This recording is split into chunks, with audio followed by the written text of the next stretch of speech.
ഇന്ന് നമ്മൾ ചർച്ച ചെയ്യുന്നത് 10ാം ക്ലാസ്സിലെ സോഷ്യൽ സയൻസിലെ രണ്ടാമത്തെ ഭാഗമായ ജിയോഗ്രഫിയിലെ ഒന്നാമത്തെ ചാപ്റ്ററായ ഋതുഭേദവും സമയവും സീസൺസ് ആൻഡ് ടൈം എന്ന പാഠഭാഗമാണ്. ജിയോഗ്രഫിയിലെ ഏറ്റവും പ്രധാനപ്പെട്ട ഒരു ചാപ്റ്ററാണത്. അതുകൊണ്ട് തന്നെ ഈ ചാപ്റ്ററിലേക്ക് നമ്മൾ എൻ്റർ ചെയ്യുന്നതിന് മുമ്പായിട്ട്, പ്രവേശിക്കുന്നതിന് മുമ്പായിട്ട് ഈ ചാപ്റ്ററുമായി ബന്ധപ്പെട്ട അടിസ്ഥാനപരമായിട്ട് നമ്മൾ അറിയേണ്ട ചില കാര്യങ്ങൾ, ആ കാര്യങ്ങൾ നമ്മൾ ചെറിയ ക്ലാസ്സുകൾ നമ്മൾ പഠിച്ചതാണ്. എങ്കിലും നമുക്കൊന്ന് നമുക്കൊന്ന് ഓർമ്മിച്ച് നോക്കാം. നമുക്കത് ആദ്യമായിട്ട് നമുക്ക് ദിശകൾ എന്ന് പറഞ്ഞാൽ പലരും ദിശകൾ അല്ലെങ്കിൽ ഡയറക്ഷൻസ്, അതുപോലെ തന്നെ ലാറ്റിറ്റ്യൂഡ്സ്, ലോഞ്ചിറ്റ്യൂഡ്സ്, ദിശകൾ, അക്ഷാംശ രേഖകൾ, രേഖാംശ രേഖകൾ. ആദ്യം നമുക്ക് എന്താണ് ദിശകൾ എന്ന് പറയുന്നത്?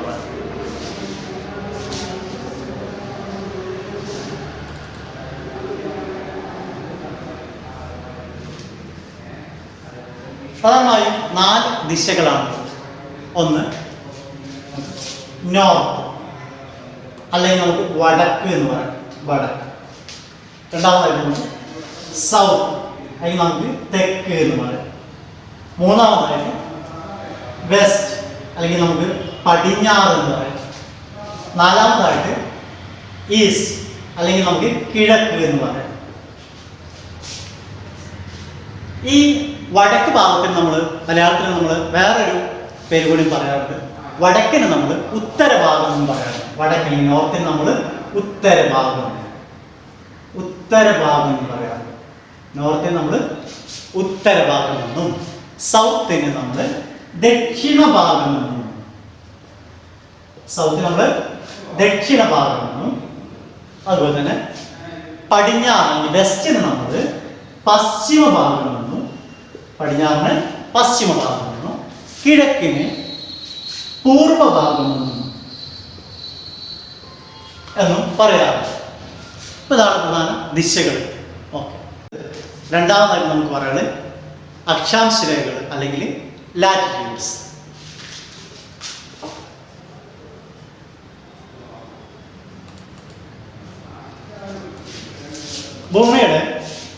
ഭൂമിയിൽ തിരശ്ചീനമായിട്ട് വരയ്ക്കുന്ന രേഖകളാണ് നമ്മൾ അക്ഷാംശ രേഖകൾ എന്ന് പറയുന്നത്. ഭൂമിയിൽ തിരശ്ചീനമായിട്ട് അല്ലെങ്കിൽ ഹോറിസോണ്ടലായിട്ട് വരയ്ക്കുന്ന ലൈൻസിനാണ് നമ്മൾ ലാറ്റിറ്റ്യൂഡ്സ് എന്ന് പറയുന്നത്. ഏറ്റവും വലിയ അക്ഷാംശ രേഖയാണ് ഭൂമധ്യരേഖ. ഏറ്റവും വലിയ അക്ഷാംശ രേഖയാണ് ഭൂമധ്യരേഖ. 0 ഡിഗ്രി അക്ഷാംശ രേഖയാണ് നമ്മൾ ഭൂമധ്യരേഖ അല്ലെങ്കിൽ ഇക്വേറ്റർ എന്ന് പറയുന്നത്. 0 ഡിഗ്രി അക്ഷാംശ രേഖയാണ് നമ്മൾ ഭൂമധ്യരേഖ അല്ലെങ്കിൽ ഇക്വേറ്റർ എന്ന് പറയുന്നത്. Equator. 0 degree latitude is called equator. ഈ ഭൂമധ്യരേഖ ഭൂമിയെ 2 അർദ്ധഗോളങ്ങളായിട്ട് വിഭജിക്കുന്നുണ്ട്. ഉത്തരാർദ്ധഗോളം, ഈ വടക്ക് ഭാഗത്തുള്ള ഗോളത്തെ നമ്മൾ ഉത്തരാർദ്ധഗോളം എന്നും, തെക്ക് ഭാഗത്ത് നമ്മൾ ദക്ഷിണാർദ്ധഗോളം എന്നിങ്ങനെ 2 ആയിട്ട് വിഭജിക്കുന്നുണ്ട്. നോർത്തേൺ ഹെമിസ്ഫിയർ, നോർത്തേൺ ഹെമിസ്ഫിയർ അല്ലെങ്കിൽ ഉത്തരാർദ്ധഗോളം എന്ന് പറയാം. തെക്ക് ഭാഗത്തിൽ നമ്മൾ പറയാം സദേൺ ഹെമിസ്ഫിയർ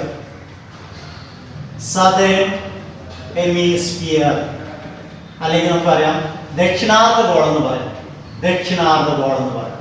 ഓക്കെ, നമുക്ക് ഈ ഭൂമധ്യരേഖയിൽ നിന്നും വടക്ക് ഭാഗത്ത് അല്ലെങ്കിൽ വടക്കായിട്ട് 23.5 ഡിഗ്രിയിൽ മറ്റൊരു അക്ഷാംശ രേഖയുണ്ട്.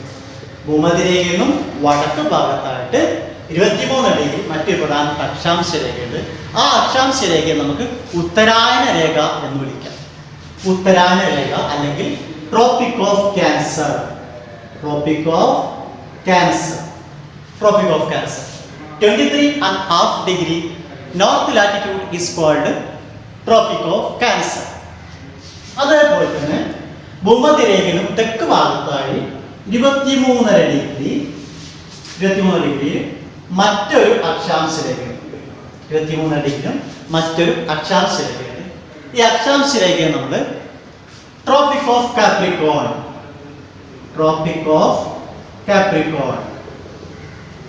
എന്നാണ് വിളിക്കുന്നത്, അല്ലെങ്കിൽ ദക്ഷിണായന രേഖ എന്ന് വിളിക്കും. നമ്മൾ പറഞ്ഞു 0 ഡിഗ്രി അക്ഷാംശ രേഖയെ ഭൂമധ്യരേഖ എന്നും 23 ഡിഗ്രി അക്ഷാംശ രേഖയെ ഉത്തരായന രേഖ അല്ലെങ്കിൽ ട്രോപ്പിക് ഓഫ് ക്യാൻസർ എന്നുമാണ് വിളിക്കുന്നത്.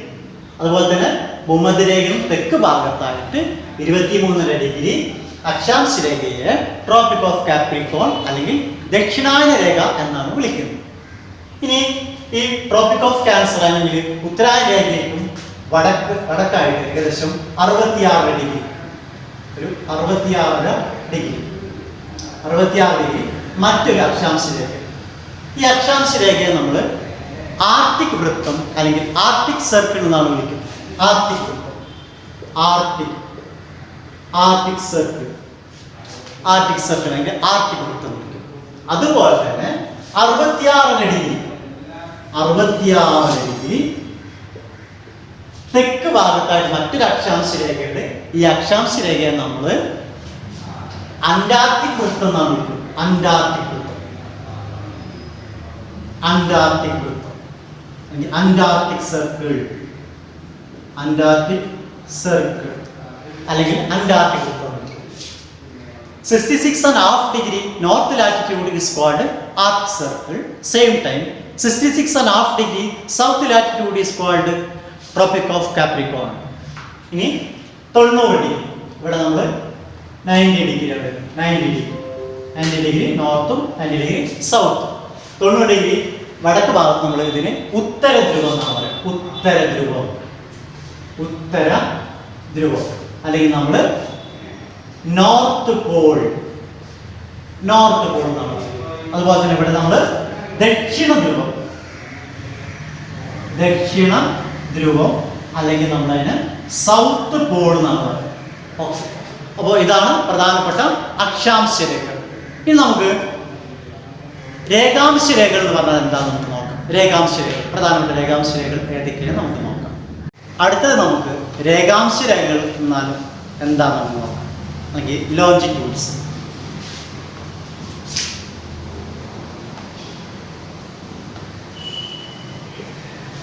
അതായത് ഉത്തര ധ്രുവം നമ്മൾ നേരത്തെ പറഞ്ഞ 90 ഡിഗ്രി ഉത്തര ധ്രുവം, അതുപോലെ 90 ഡിഗ്രി നോർത്ത് ഉത്തര ധ്രുവം എന്നും 90 ഡിഗ്രി സൗത്ത് ദക്ഷിണ ധ്രുവം എന്നാണ് പറയുന്നത്. അപ്പോൾ ഈ ഉത്തര ധ്രുവത്തെയും ദക്ഷിണ ധ്രുവത്തെയും തമ്മിൽ ബന്ധിപ്പിച്ചുകൊണ്ട് വരയ്ക്കുന്ന രേഖകളെയാണ് നമ്മൾ രേഖാംശ രേഖകൾ അല്ലെങ്കിൽ ലോഞ്ചിറ്റ്യൂഡ്സ് എന്ന് പറയുന്നത്. ഉത്തര ധ്രുവത്തെയും ദക്ഷിണ ധ്രുവത്തെയും തമ്മിൽ ബന്ധിപ്പിച്ചുകൊണ്ട് വരയ്ക്കുന്ന രേഖകളെയാണ് നമ്മൾ രേഖാംശ രേഖകൾ അല്ലെങ്കിൽ ലോഞ്ചിറ്റ്യൂഡ്സ് എന്ന് പറയുന്നത്. അതായത് നോർത്ത് പോളിനെയും സൗത്ത് പോളിനെയും കണക്ട് ചെയ്തുകൊണ്ട് വരയ്ക്കുന്ന ലൈൻസ് ആണ് ഇത് നമ്മൾ ലോഞ്ചിറ്റ്യൂഡ്സ് എന്ന് പറയുന്നത്. അപ്പോൾ 0 ഡിഗ്രി രേഖാംശ രേഖ അല്ലെങ്കിൽ 0 ഡിഗ്രി ലോഞ്ചിറ്റ്യൂഡ്. ഈ 0 degree longitude is called Greenwich meridian. 0 degree രേഖാംശ രേഖയെ നമുക്ക് ഗ്രീൻവിച്ച് രേഖ അല്ലെങ്കിൽ ഗ്രീൻവിച്ച് മെറീഡിയൻ എന്നാണ് പറയുന്നത്. ഈ 0 ഡിഗ്രി രേഖാംശ രേഖയ്ക്ക് ഓപ്പോസിറ്റ് ആയിട്ട് മറ്റൊരു രേഖാംശ രേഖ ഉണ്ട്. ആ രേഖാംശ രേഖയെ നമ്മൾ അന്താരാഷ്ട്ര ദിനാങ്ക രേഖ അല്ലെങ്കിൽ ഇന്റർനാഷണൽ ഡേറ്റ് ലൈൻ എന്നാണ് പറയുന്നത്. നമ്മൾ പറഞ്ഞു 0 degree latitude is called 0 degree latitude ആണത് ഗ്രീൻവിച്ച് മെറീഡിയൻ.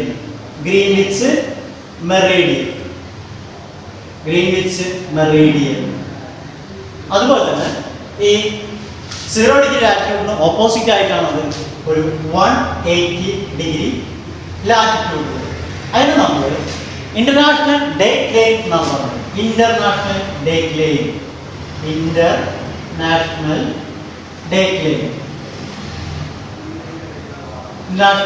ലൈൻ അല്ലെങ്കിൽ അന്താരാഷ്ട്ര ദിനാങ്ക രേഖ എന്ന് പറയും.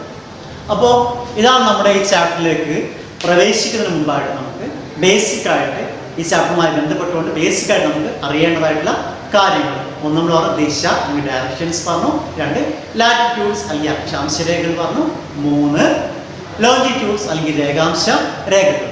ഇനി നമുക്ക് ചാപ്റ്ററിലേക്ക് പ്രവേശിക്കാം. നമ്മുടെ ചാപ്റ്ററിന്റെ ആദ്യ ഭാഗത്ത് ഋതുഭേദങ്ങളെ കുറിച്ചാണ് ചർച്ച ചെയ്യുന്നത്. കാലങ്ങൾ, വിവിധ കാലങ്ങളെ കുറിച്ച്, മഞ്ഞുകാലം, മഴക്കാലം, വേനൽക്കാലം, ശൈത്യകാലം, ശിശിരകാലം, ഇങ്ങനെ നിരവധി കാലങ്ങളെ കുറിച്ചാണ് നമ്മൾ ചർച്ച ചെയ്യുന്നത്. വിന്റർ സീസൺ, സമ്മർ സീസൺ, ഓട്ടം സീസൺ, സ്പ്രിംഗ് സീസൺ. എന്തുകൊണ്ടാണ് ഇങ്ങനെ കാലങ്ങൾ മാറി വരുന്നത് നമുക്ക് നോക്കാം. ഇങ്ങനെ ഒരു വേനൽക്കാലം കഴിഞ്ഞു മഴക്കാലമായി, ഇങ്ങനെ മഞ്ഞുകാലമായി, അങ്ങനെ കാലങ്ങൾ എന്തുകൊണ്ടാണ് മാറി വരുന്നത്? ഈ കാലങ്ങൾ മാറി വരാനുള്ള അല്ലെങ്കിൽ കാലത്തിൽ ഉണ്ടാകുന്ന മാറ്റങ്ങളെയാണ് നമ്മൾ ഋതുഭേദങ്ങൾ എന്ന് പറയുന്നത്. കാലത്തിൽ ഉണ്ടാകുന്ന മാറ്റങ്ങളാണ് ഋതുഭേദങ്ങൾ അല്ലെങ്കിൽ സീസണൽ ചേഞ്ചസ് എന്ന് നമ്മൾ പറയുന്നത്. ഈ കാലത്തിൽ മാറ്റങ്ങൾ ഉണ്ടാവാനുള്ള പ്രധാനപ്പെട്ട കാരണം എന്ന് പറയുന്നത് സൗരോർജ്ജ ലഭ്യതയിലുള്ള ഏറ്റക്കുറച്ചിലാണ്. ഈ സൂര്യപ്രകാശം ഏറെയും കുറഞ്ഞും ഭൂമിയിൽ ലഭിക്കുന്നത് കൊണ്ടാണ് കാലങ്ങൾ മാറി വരുന്നത്. Variations in the amount of sunshine, സൂര്യപ്രകാശത്തിന്റെ ലഭ്യതയിലുള്ള ഏറ്റക്കുറച്ചിലുള്ള ഫലമായാണ് ഋതുഭേദങ്ങൾ ഉണ്ടാകുന്നത് അല്ലെങ്കിൽ സീസണൽ ചേഞ്ചസ് ഉണ്ടാകുന്നത്. സൗരോർജ്ജ ലഭ്യതയിൽ ഏറ്റക്കുറച്ചിൽ ഉണ്ടാകുന്നത് പ്രധാനമായും 2 കാരണങ്ങൾ കൊണ്ടാണ്. ഒന്ന് പരിക്രമണം, 2 ഭൂമിയുടെ അച്ചുതണ്ടിന്റെ ചരിവ്. നമുക്ക് എന്താണ് പരിക്രമണം എന്ന് പറഞ്ഞാൽ നോക്കാം. പരിക്രമണം എന്ന് പറഞ്ഞാൽ ഭൂമി സ്വയം കറങ്ങുന്നതോടൊപ്പം ഒരു ദീർഘവൃത്താകൃതിയുള്ള പഥത്തിലൂടെ സൂര്യനെയും ചുറ്റുന്നതിനെയാണ് പരിക്രമണം എന്ന് പറയുന്നത്.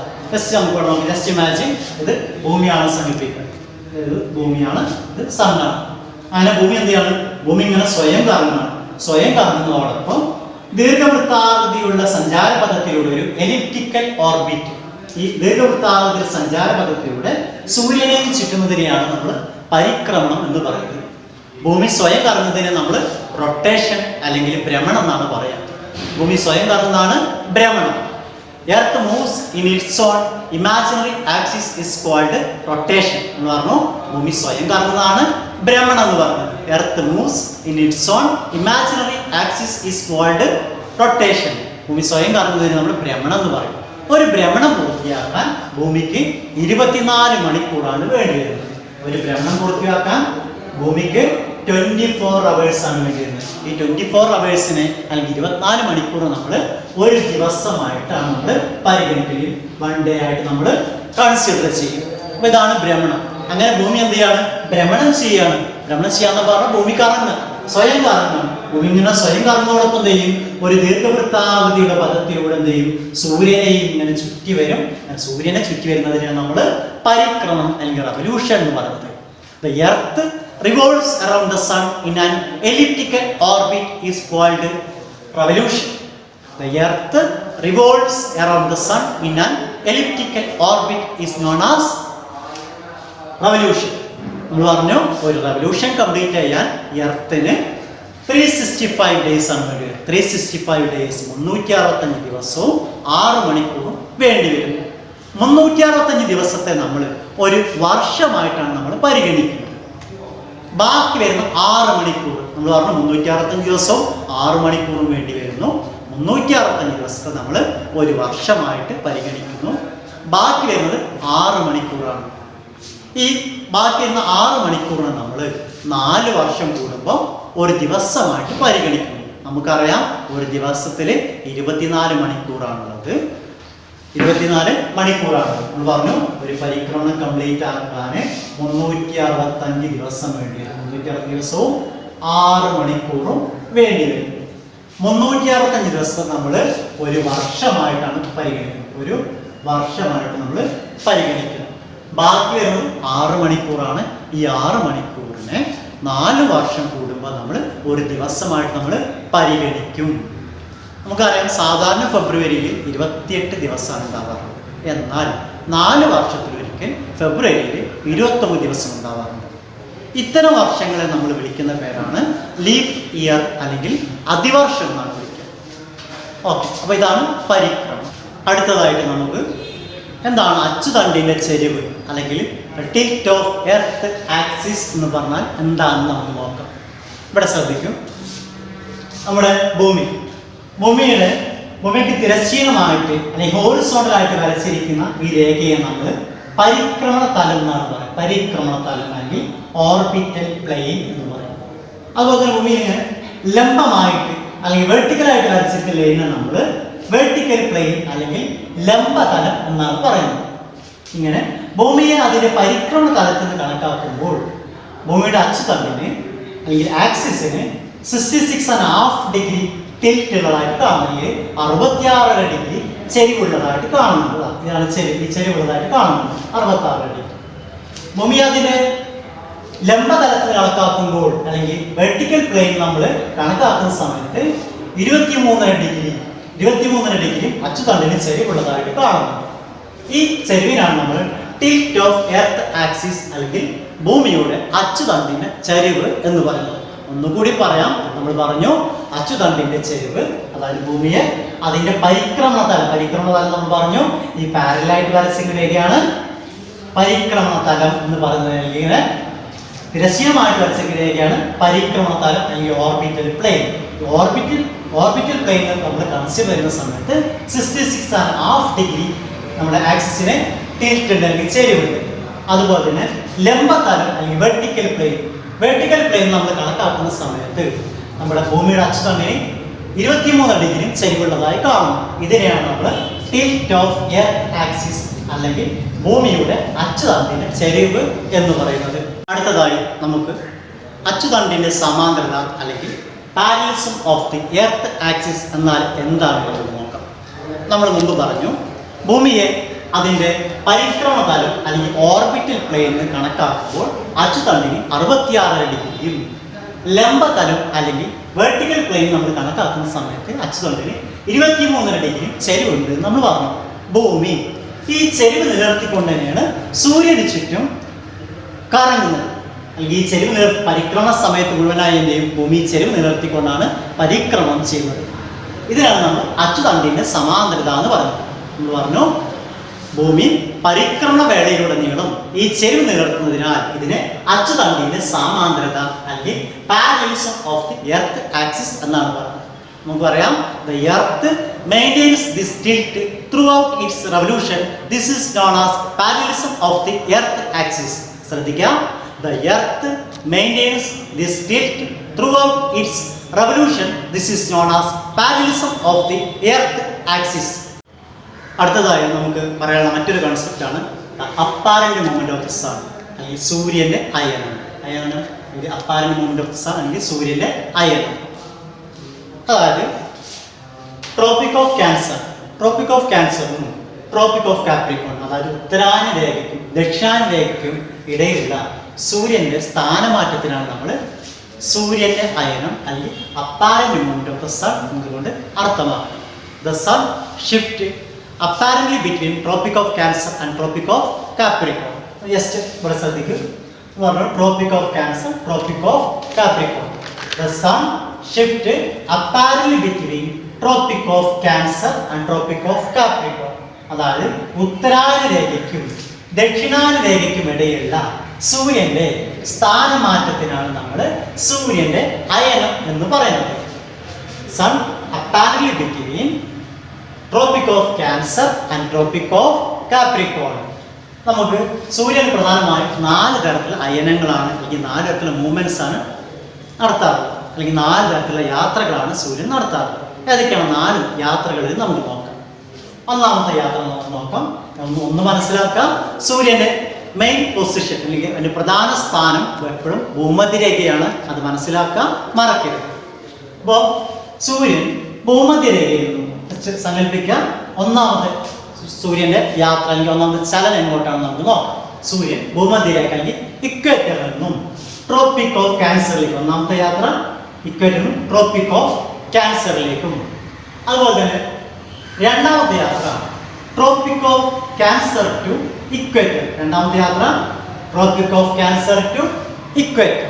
ഇനി സൂര്യന്റെ അല്ലെങ്കിൽ മൂന്നാമത്തെ ചലനം അല്ലെങ്കിൽ മൂന്നാമത്തെ യാത്ര സൂര്യൻ നടത്തുന്നത് equator to Tropic of Capricorn. Equator to Tropic of Capricorn അല്ലെങ്കിൽ ഭൂമധ്യരേഖയിൽ നിന്നും ദക്ഷിണായന രേഖയിലേക്കും.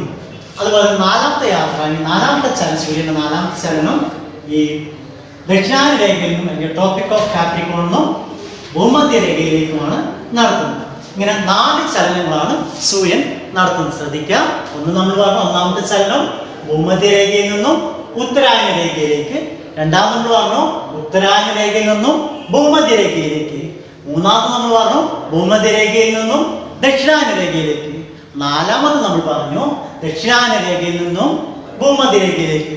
ശ്രദ്ധിക്കാം, ഇക്വേറ്റർ ടു ഫസ്റ്റ് മൂവ്മെന്റ് നമ്മൾ പറഞ്ഞു equator to Tropic of cancer. Second movement നമ്മൾ പറഞ്ഞു tropic of Cancer to equator. മൂന്നാമത്തെ മൂവ്മെന്റ് നമ്മൾ പറഞ്ഞു equator to Tropic of Capricorn. Last one നമ്മൾ പറഞ്ഞു tropic of Capricorn to equator. അങ്ങനെ 4 മൂവ്മെന്റ്സ് ആണ് സൂര്യൻ നടത്തുന്നത്. ഇതിനാണ് നമ്മൾ സൂര്യന്റെ അയനം അല്ലെങ്കിൽ apparent movement of the sun എന്ന് പറയുന്നത്. ഇന്നത്തെ ക്ലാസ്സിൽ നമ്മൾ ചർച്ച ചെയ്ത കാര്യങ്ങൾ ഋതുഭേദങ്ങളെ കുറിച്ചാണ്. ഋതുഭേദങ്ങൾക്കുള്ള കാര്യങ്ങൾ എന്തൊക്കെയാണ് നമ്മൾ പറഞ്ഞു. ഋതുഭേദങ്ങൾ ഉണ്ടാവാനുള്ള ഒന്നാമത്തെ കാര്യം നമ്മൾ പറഞ്ഞു, സൗരോർജ്ജ ലഭ്യതയിലുള്ള ഏറ്റക്കുറച്ചിലുകളാണ് അല്ലെങ്കിൽ variations in the amount of sunshine നമ്മൾ പറഞ്ഞു. പിന്നീട് നമ്മൾ പറഞ്ഞു സൗരോർജ്ജ ലഭ്യതയിൽ ഏറ്റക്കുറച്ചിൽ ഉണ്ടാവാൻ പ്രധാനമായി 2 കാര്യങ്ങൾ നമ്മൾ പറഞ്ഞു. റവല്യൂഷൻ അല്ലെങ്കിൽ പരിക്രമണം, അതുപോലെ തന്നെ ടിൽറ്റ് ഓഫ് ദി ആക്സിസ് അല്ലെങ്കിൽ അച്ചുതണ്ടിന്റെ ചെരിവ്, അച്ചുതണ്ടിന്റെ സമാന്തരത അല്ലെങ്കിൽ parallelism of the axis, apparent movement of the sun അല്ലെങ്കിൽ സൂര്യന്റെ അയനം. ഇത്രയുമാണ് ഋതുഭേദങ്ങൾക്കുള്ള പ്രധാനപ്പെട്ട കാരണം. ഇന്നത്തെ ക്ലാസ് നമുക്കിവിടെ സ്റ്റോപ്പ് ചെയ്യാം. ഇതിന്റെ ബാക്കി അടുത്ത ക്ലാസ്സിൽ തുടരാം. തുടർന്നുള്ള ക്ലാസ്സുകൾ ലഭിക്കുന്നതിനായി നിങ്ങൾ ഈ ചാനൽ സബ്സ്ക്രൈബ് ചെയ്യുക.